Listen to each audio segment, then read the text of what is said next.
मोदी की रणनीति से राजस्थान में बीजेपी को हराएंगे अशोक गहलोत। जो रणनीति गुजरात में बीजेपी ने अपनाई, उसी प्लान से राजस्थान में लड़ेगी कांग्रेस। आधे से ज्यादा विधायकों के टिकट काटे जाने की तैयारी में कांग्रेस। टिकट उसी को जो चुनाव जीतने की स्थिति में। राजस्थान में इस बार कांग्रेस किसी के सिफारिश पर टिकट नहीं देगी।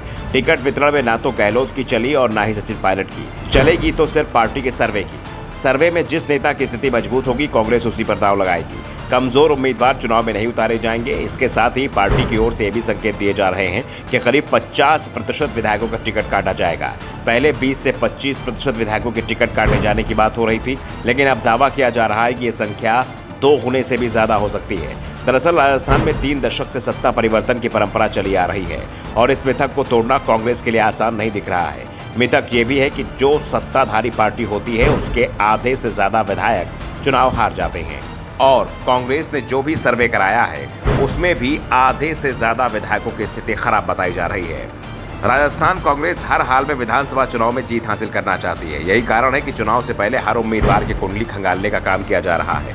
राजस्थान में टिकट बंटवारे के लिए बनाई गई स्क्रीनिंग कमेटी के मुखिया गौरव गोगोई ने ऐलान कर दिया कि टिकट बंटवारे में सिटिंग गेटिंग की बजाय सिर्फ जिताऊ उम्मीदवार इकलौता फार्मूला होगा। दावा किया जा रहा है कांग्रेस के लिए सियासी रणनीति बनाने वाले सुनील कोनुगोलू की टीम ने अपने सर्वे में पार्टी आलाकमान को बताया था कि राजस्थान में तमाम विधायकों और कुछ मंत्रियों के खिलाफ जबरदस्त इनकम्बेंसी है। ऐसे में करीब 50% सिटिंग विधायकों के टिकट बदले जाने चाहिए।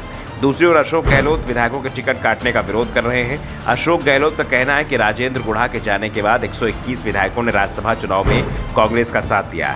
इनमें बीएसपी से कांग्रेस में शामिल हुए विधायक भी हैं। इन सभी ने उस वक्त पार्टी का साथ दिया जब पार्टी के अपने नेता कुछ विधायकों के साथ सरकार गिराने में जुटे थे। ऐसे में टिकट उन विधायकों को कटना चाहिए जिन्होंने पार्टी को गिराने का षड्यंत्र रचा था, न कि उनके जिन्होंने तमाम प्रलोभनों के बावजूद कांग्रेस को मजबूत बनाने का काम किया। गहलोत का कहना है कि विधायकों के टिकट नहीं कटने चाहिए और अगर कटना ही है तो जो विधायक पायलट के साथ गए थे, उनके काटे जाएं।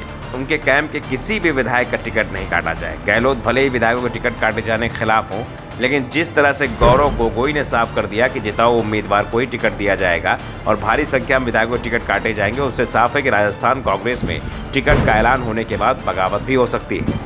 और इसी के डर से कांग्रेस ने अभी तक अपने उम्मीदवारों के नामों का ऐलान नहीं किया है और संकेत मिल रहे हैं कि पार्टी तब तक उम्मीदवारों के नामों का ऐलान भी नहीं करेगी जब तक कि चुनाव का ऐलान नहीं हो जाए। ये बात तय मानी जा रही है कि सबसे आखिरी में राजस्थान विधानसभा के चुनाव ही होंगे। अगर 15 अक्टूबर को चुनाव का ऐलान होता है तो राजस्थान में वोटिंग दिसंबर की शुरुआत में ही हो पाएगी। यानी पार्टी के पास करीब 50 दिन का समय होगा चुनाव प्रचार के लिए, जो कि पर्याप्त है। ऐसे में पार्टी को अभी उम्मीदवार के नाम का ऐलान करने की जल्दी नहीं दिख रही है। राजस्थान में तो बीजेपी ने भी अपने उम्मीदवारों के नामों का ऐलान नहीं किया है, लेकिन ये साफ दिखाई दे रहा है कि बीजेपी कभी भी राजस्थान चुनाव के लिए अपनी पहली सूची जारी कर सकती है, लेकिन कांग्रेस की सूची जल्दी आती नहीं दिखाई दे रही है। ये 15 अक्टूबर के आसपास ही जारी हो सकती है। Bureau report, the Navdarpan news.